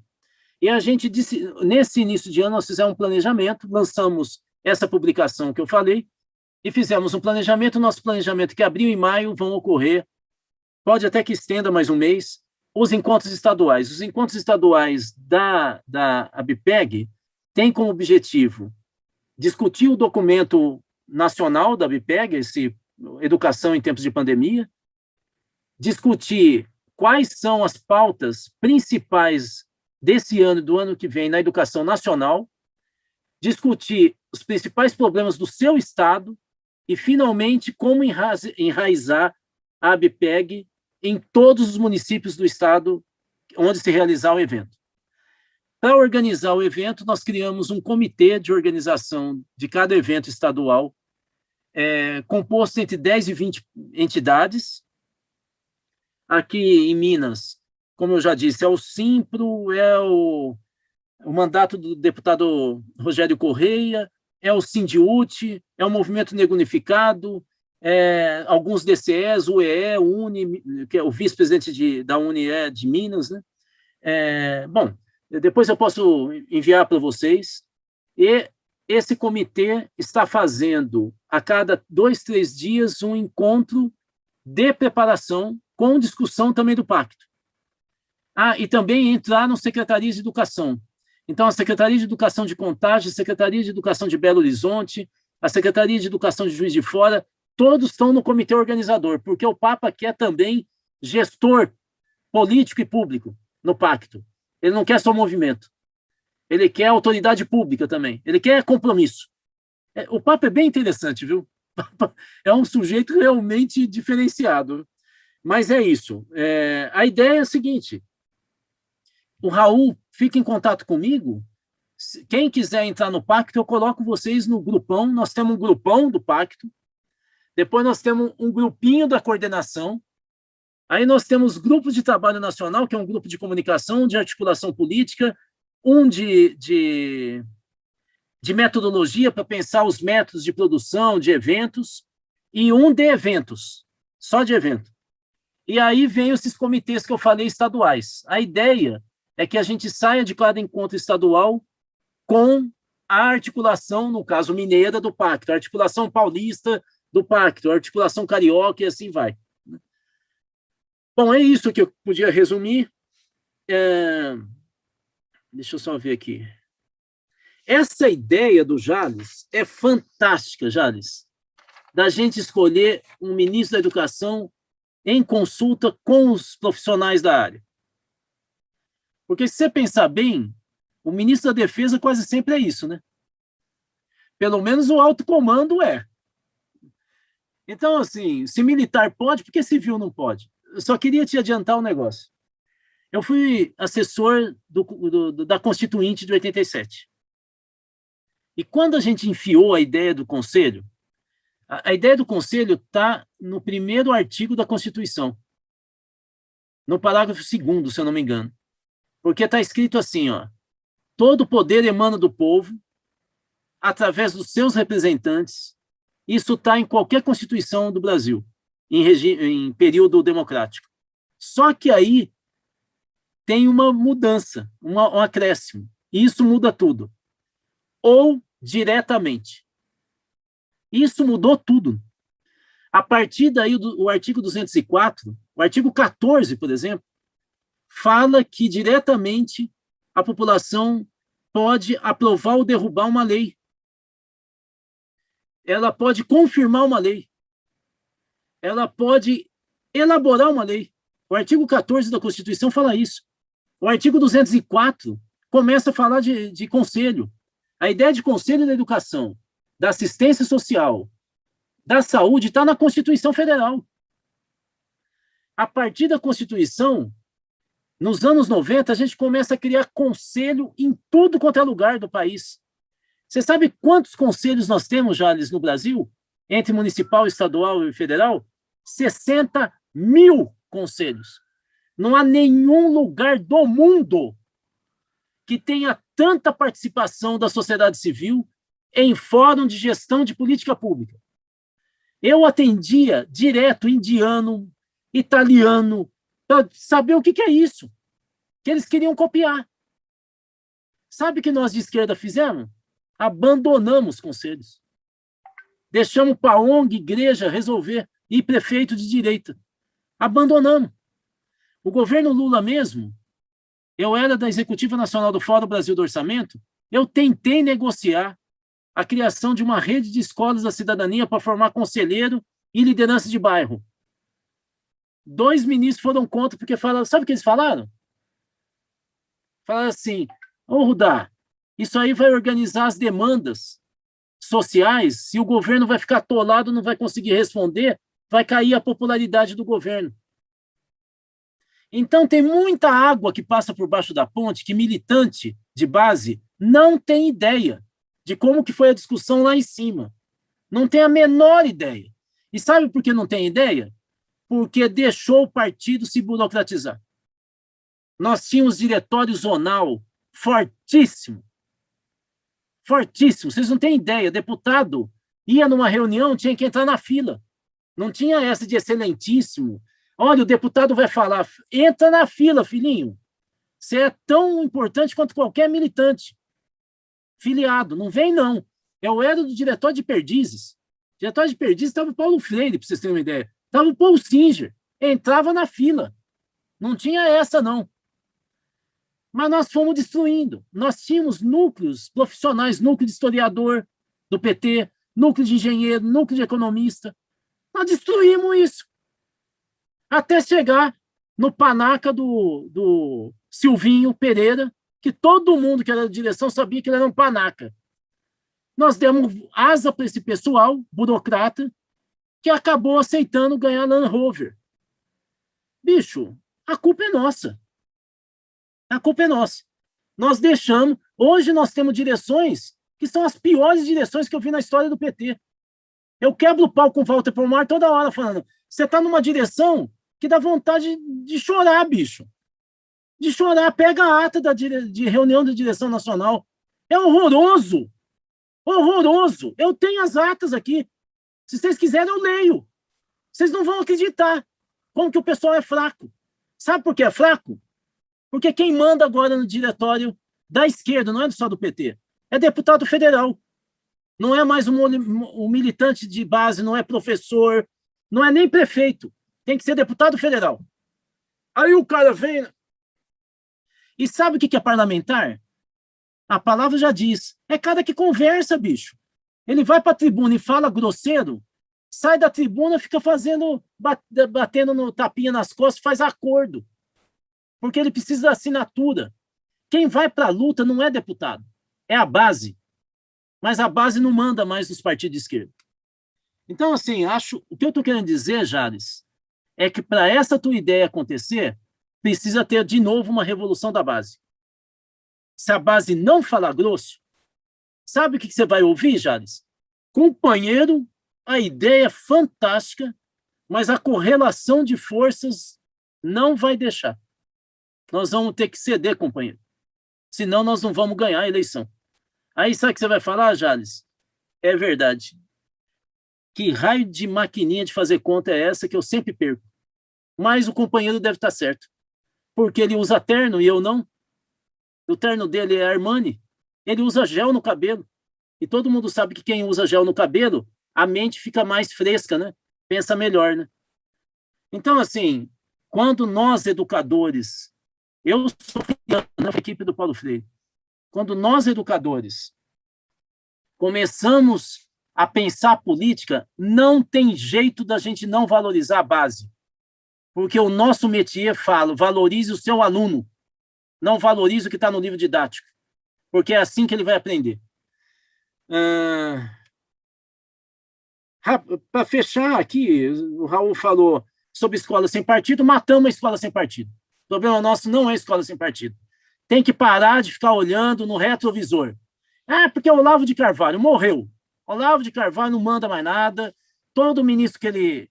A gente tem até que torcer para ele indicar mais ministros, porque cada ministro que ele indica é uma flechada no coração do bolsonarismo. Rudá, ele é uma... Cuidado com falar que ele morreu, porque ele está muito mal no hospital lá nos Estados Unidos, viu?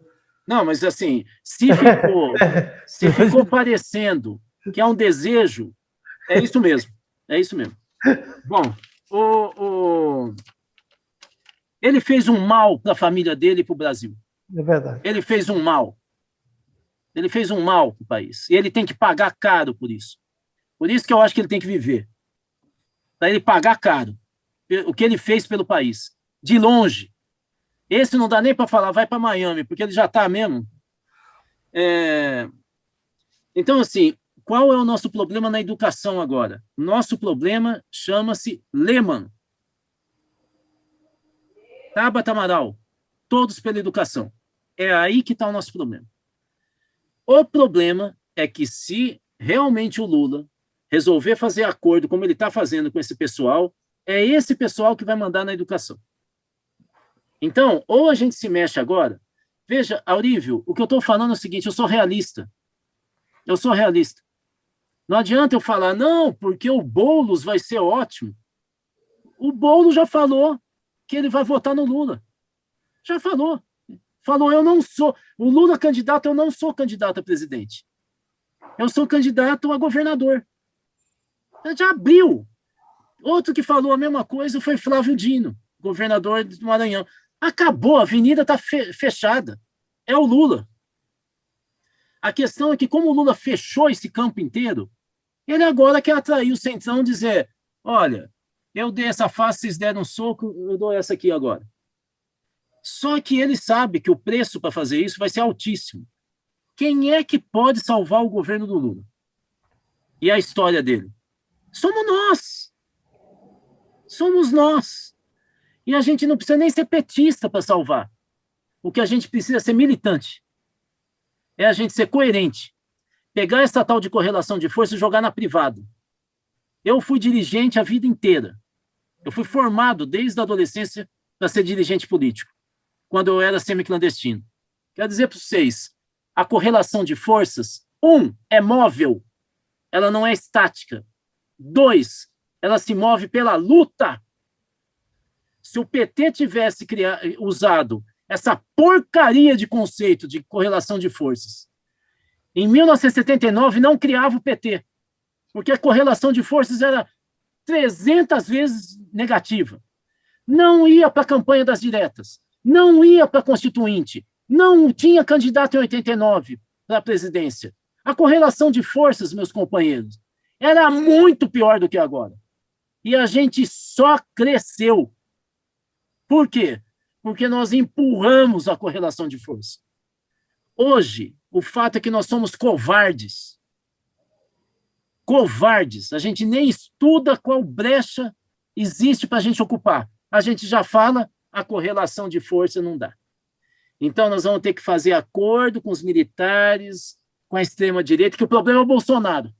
Olha que despolitização que virou. O problema é a pessoa. O problema é a pessoa, gente.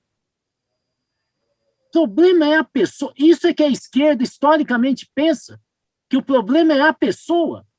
Nunca. A história da esquerda nunca focou na pessoa. Nunca. Então, assim, o nível que nós temos hoje de direções, de elaboração, é uma coisa deprimente. O que pode salvar a trajetória do Lula, a história do Lula, e uma política que possa dar de novo alento, pelo menos alento, dos mais pobres no Brasil, somos nós. E é isso que eu estou pedindo. A gente não tem que pedir favor para ninguém, nós temos que nos juntar e fazer a nossa tarefa. Vamos elaborar um projeto progressista para a educação brasileira. Aí, Jales, se entrar a história da escolha do ministro, nós vamos falar grosso lá em cima. Eu prefiro perder na briga do que perder sem brigar. Aí eu vou ficar muito humilhado e eu não vou saber o que falar para o meu netinho quando ele perguntar: avô, por que você lutou tanto na ditadura e quando estava na democracia você falou de correlação de força? O que eu vou falar? Sabe o que é? Eu tomei uma cachaça muito ruim e fundi os meus miolos. É por isso. É isso, gente.